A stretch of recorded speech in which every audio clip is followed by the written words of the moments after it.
¿sí? Bien. Bueno, lo que nosotros tenemos que hacer ahora es retomar un poco, terminar lo de Marx, que es lo que habíamos quedado, ¿sí?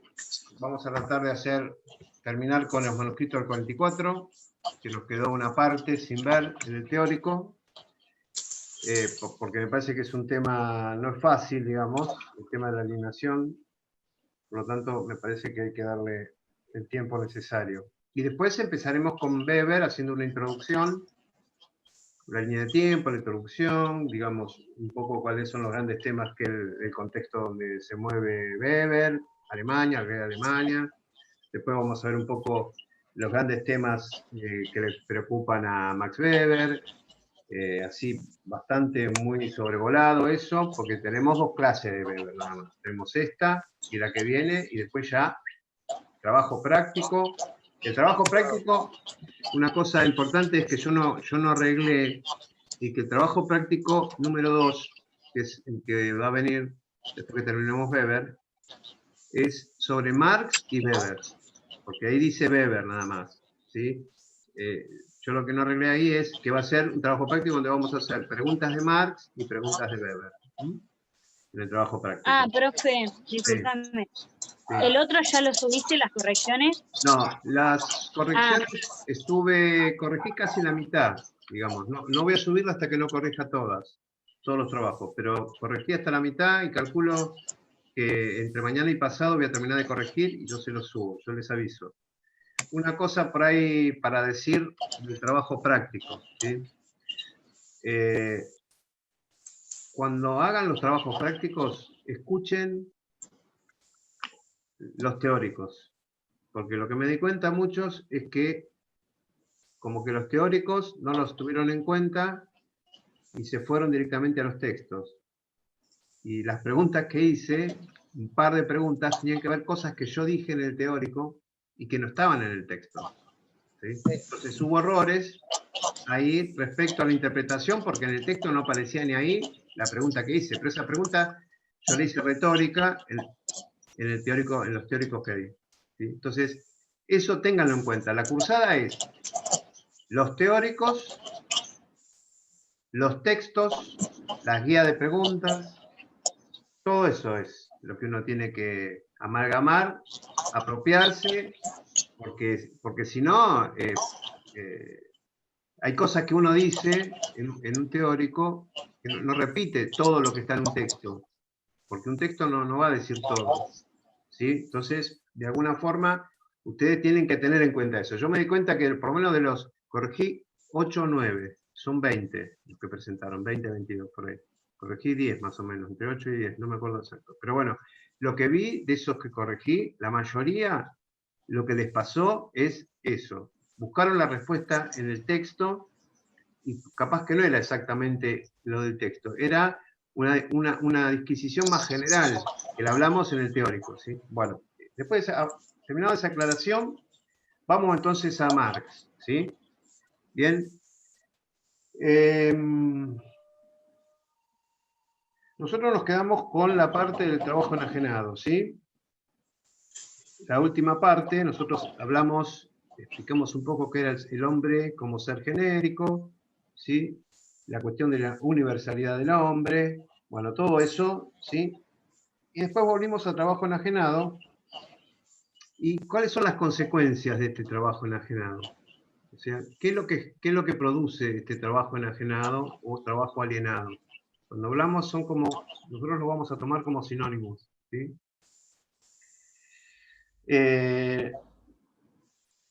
Primero, digamos, la primera consecuencia que genera este tipo de trabajo es que la naturaleza le es ajena al hombre. O sea, el hombre termina escindiéndose de la naturaleza, ¿sí? Primero gran tema, ¿sí? Y hoy lo vemos con mucha claridad, cada vez más claro esa situación. Como que el hombre se ha desvinculado de la naturaleza y la naturaleza solamente es un recurso, ¿no? Entonces, y eso hoy es un problema profundo, serio, para el futuro del planeta, y nosotros somos parte del planeta, ¿sí? Entonces, Marx ya lo va anticipando, digamos, lo que hace el capitalismo es exacerba esa alienación del trabajo, la lleva a su máxima expresión, y como elemento importantísimo es esa ajenidad del hombre con la naturaleza. No se siente naturaleza. ¿Sí? Bien. Bueno.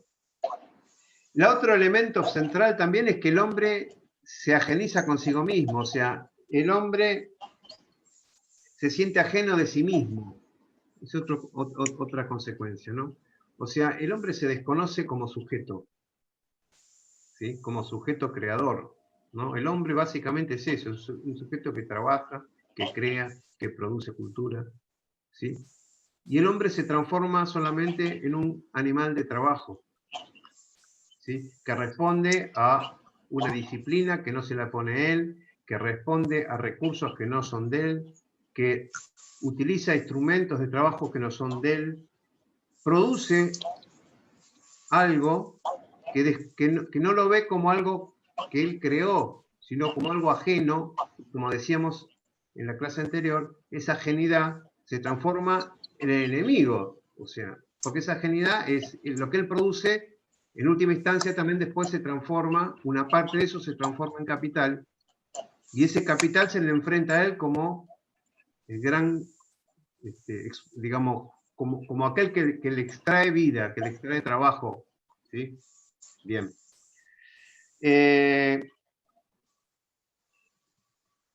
Digamos, esos son dos elementos centrales. Eso después tiene la tercera cuestión a tener en cuenta es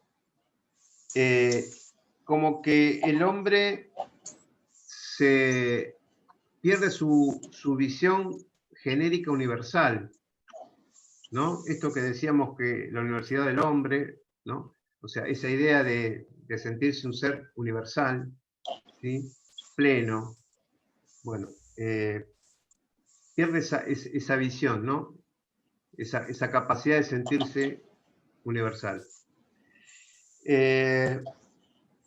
Y entonces, esa vida genérica, ¿sí? esa capacidad de ser y sentirse universal, como miembro de un todo,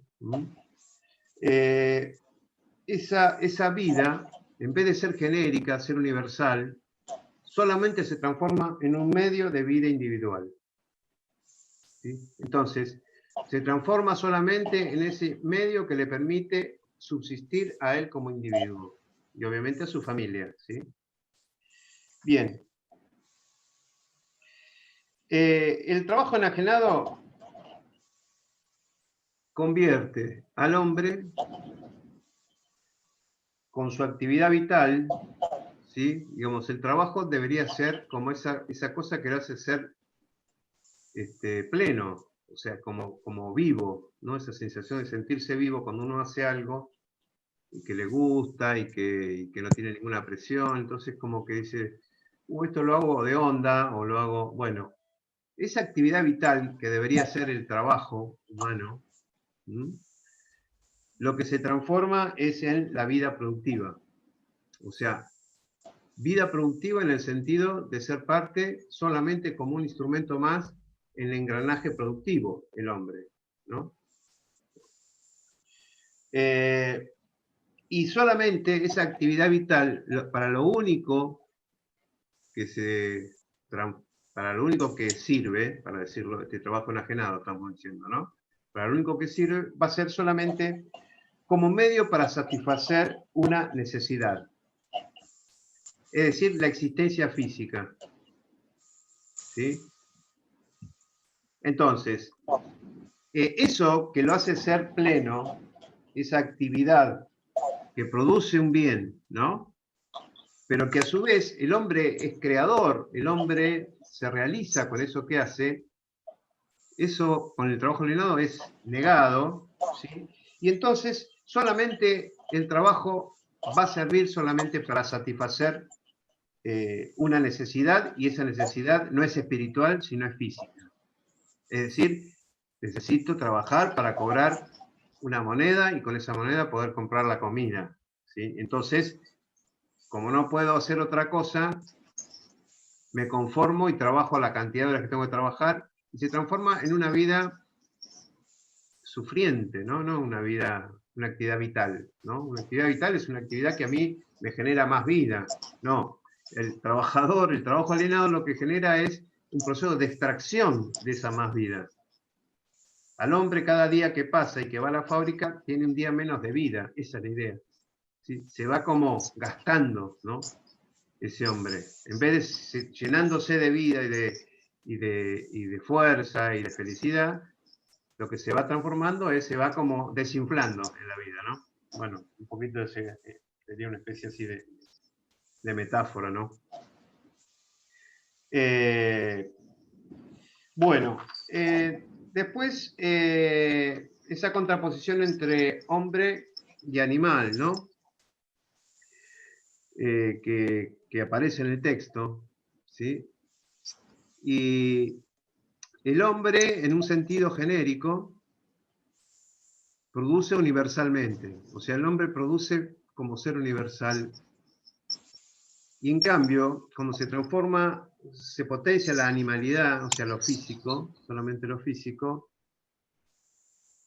produce lo que necesita, lo inmediato, de manera unilateral. ¿Sí? Entonces, fíjense las diferencias, ¿no? El hombre, cuando está ese hombre teórico, ¿no? Porque estamos hablando del hombre teórico, no el hombre real, sino ese hombre teórico, abstracto, debería ser, cuando realiza su actividad, lo que produce en un sentido universal.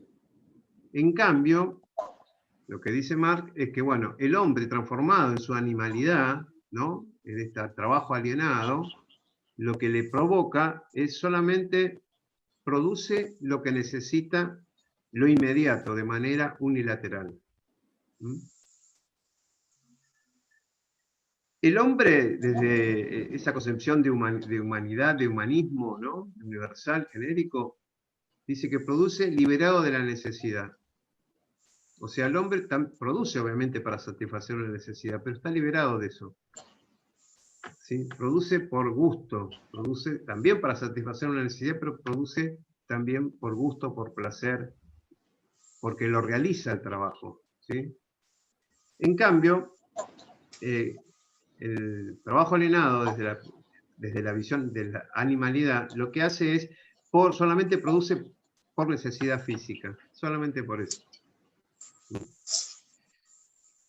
Otro aspecto es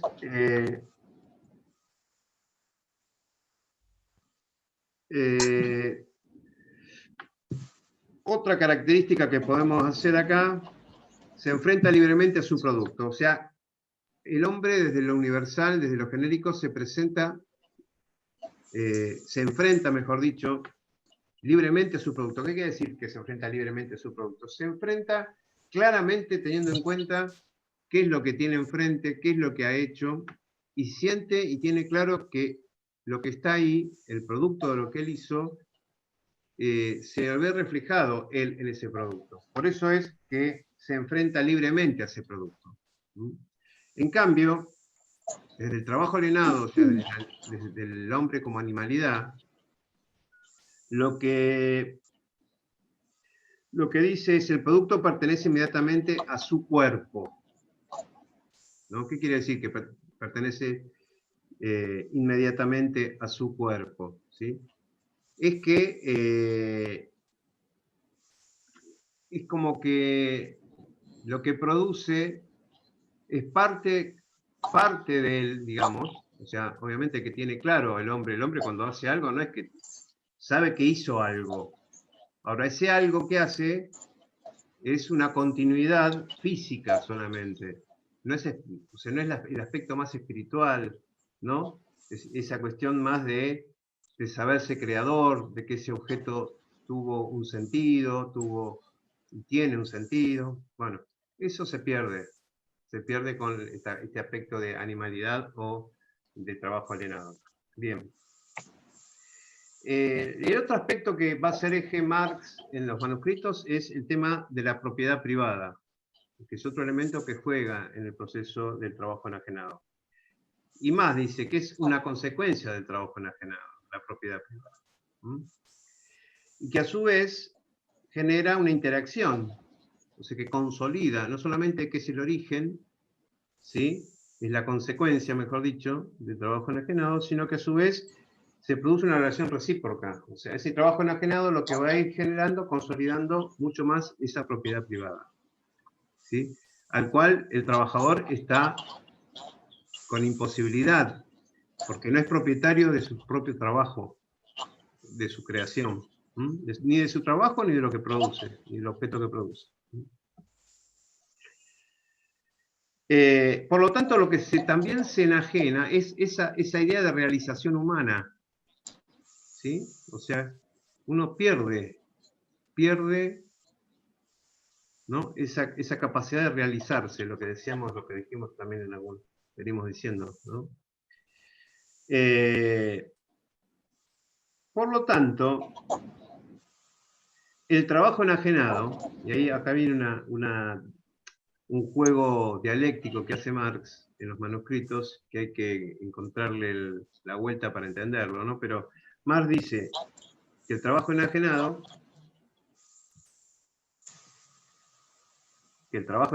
dice que tiene como dos componentes. Es la apropiación como extrañamiento y la enajenación como apropiación. Hay que explicar ahora estas dos componentes, ¿no? De trabajo enajenado.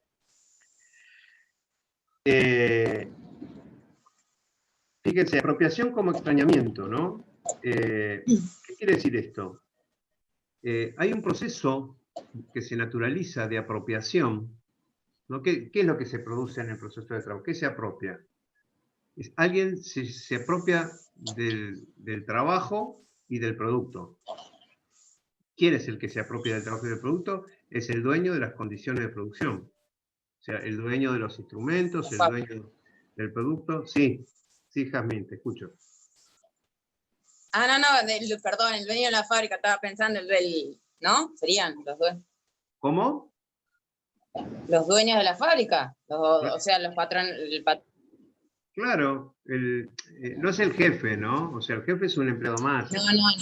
Sino Sí. los dueños, ¿no? O sea, los dueños. Sí, sí, Claro. el que se apropia. O sea, que hay un proceso de apropiación, ¿sí? Que genera ese extrañamiento como extrañamiento, dice, ¿no?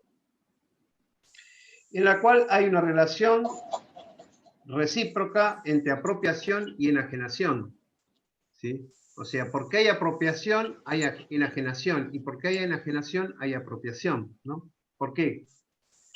Porque se puede realizar este proceso y se puede reproducir infinitamente, ¿sí? Todos los días del año y todos los años y décadas y siglos ya de capitalismo, se pueden consolidar en este modelo de producción. ¿Por qué? Porque se da este proceso recíproco, ¿sí? Porque la apropiación genera enajenación. Entonces, ese proceso que se naturaliza de apropiación del trabajo y del producto, del trabajo, al naturalizarse genera una enajenación, o sea, la pérdida de la conciencia de sí mismo del hombre, ¿no? Entonces, esa enajenación lo que permite es que eso se vuelva a reproducir. O sea, el hombre enajenado reproduce ese lugar de objeto en el proceso de trabajo, ¿sí? Todavía acá no voy a hablar de fuerza de trabajo, no aparece la categoría de fuerza de trabajo que nos ayuda un poco, pero bueno, es el primer Marx. Nosotros acá no vamos a tener tiempo de desarrollar, digamos, cómo Marx va evolucionando en sus categorías, pero bueno, acá ya está planteado en términos generales lo que es el modelo de explotación, ¿no? De manera más filosófica. ¿Sí? Perdón. Sí. ¿Le hago una consulta? Sí. Quería sacarme la duda. La película de Charlie Chaplin, de Tiempos Modernos, la de la fábrica, Sí, es exacto como lo explica, el hombre enajenado en la fábrica. Claro. Sí, La producción. es una linda película para entender la enajenación y el modelo fordista, ¿no? O sea, el modelo fordista de producción, que es un proceso de producción capitalista determinado, ¿no? Pero sí, o sea, el capitalismo ha modificado sus procesos productivos, ¿no? Desde sus orígenes hasta la actualidad, pero lo que no ha cambiado es este aspecto, ¿no? De apropiación y enajenación de trabajo, ¿no? Ha cambiado de sistemas, ¿no? El fordismo, el olismo, etcétera, ¿sí? Distintos modelos, ¿sí? El olismo es el modelo el japonés, el toyotismo también llamado, ¿no? Y el fordismo es cuando el capitalismo se va transformando y necesita la masificación. O sea, el capitalismo se da cuenta que tiene que producir más barato y que necesita que el trabajador tenga un salario y tenga algunos derechos. ¿Por qué? Porque necesita que esa persona consuma, ¿sí? Entonces, eso es el fordismo. Por eso el fordismo, de alguna manera, es un poco tener un estado de mejor bienestar para todos, porque necesita tener salarios relativamente altos que permitan consumir, ¿sí? Y eso mejora las condiciones de los trabajadores, ¿sí? Lo que el capitalismo ha generado es mejora las condiciones de una fracción de la clase trabajadora, pero empeora las de otros, ¿no? Hoy vemos, por ejemplo, en la realidad nuestra, tenemos trabajadores que ganan muy bien, y que se consideran clase media, y tenemos trabajadores que el Papa Francisco los llama los poetas sociales, ¿no? Que son los trabajadores cartoneros, por ejemplo. Son trabajadores también, no es que no son trabajadores. Pero las condiciones de vida que tiene un trabajador cartonero y un trabajador de luz y fuerza no tienen absolutamente nada que ver uno de otro, y son todos trabajadores, ¿sí? Bueno, esa es la realidad actual del capitalismo, ¿no? O sea, ha mejorado las condiciones y los salarios de un sector de los trabajadores a costa de descartar a millones y millones de personas, ¿sí? En el mundo. No es un problema argentino, ¿sí? No sé si eso quedó claro. Sí, sí. ¿Sí, Jazmín? Sí, sí. Sí, bien. Bueno, y para cerrar,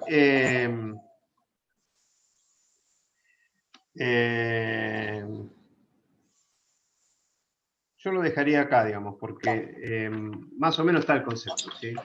De trabajo enajenado. Es un texto difícil, pero bueno, porque es muy filosófico, pero si le encuentran la vuelta, es simple, no es tan complicado si uno se puede poner en el lugar del trabajador, en el lugar de una fábrica, o se acuerdan de la película y se ponen en el lugar de Chaplin, y entonces ahí es más fácil entender este proceso, ¿sí? Bueno, terminamos con Marx, entonces, ¿sí? Tenemos 2 minutos, igual vamos a tratar de aprovechar lo más que podemos, ¿sí? Estos 2 minutos que nos quedan. Y vamos a hacer una introducción lo más corta posible, pero bueno, siempre nos lleva tiempo porque para mí es muy importante contextualizar a los autores. ¿Sí? Porque la concepción, digo, del pensamiento situado es muy importante. O sea, es muy importante que ustedes como trabajadores sociales entiendan que la producción de las ciencias sociales o del conocimiento en general siempre están contextualizados, situados en un momento y en un lugar determinado, ¿sí? Entonces, y en una cultura determinada. Entonces, es muy importante saber por qué y en qué contexto escriben determinados autores, ¿sí? Para poder entender después cómo se produce el conocimiento, ¿no? Que no surge de la nada, sino que surge de determinados contextos históricos, socioculturales y económicos, ¿sí? Así que bueno, primero lo tenemos que ubicar a Weber, mediados del siglo XIX, principio del siglo XX, ¿sí? 1864, fecha de nacimiento. Nace en Erfurt, Alemania, eso lo tienen en la línea de tiempo. Lo que hay que ubicar ahí es que cuando Weber tiene en su infancia, digamos, en 1871 se crea el Imperio Alemán. O sea que se produce la unificación alemana. Y el núcleo central es la región de Prusia. Prusia es como el núcleo que unifica, digamos, a los reinos que tenían circundantes, y que a partir de la construcción del imperio es que se va constituyendo el Estado Nacional Alemán, con una impronta muy particular, ¿sí? Y fíjense que la creación del Imperio Alemán está relacionado básicamente con el triunfo alemán respecto a Francia, ¿no? Fíjense que la Europa continental siempre estuvo de manera competitiva luchando dos grandes estados muy poderosos que eran, por un lado, Francia y por otro lado, Alemania. Y digo continental porque fuera del continente está Inglaterra, que siempre, de alguna manera, fueron los tres fuertemente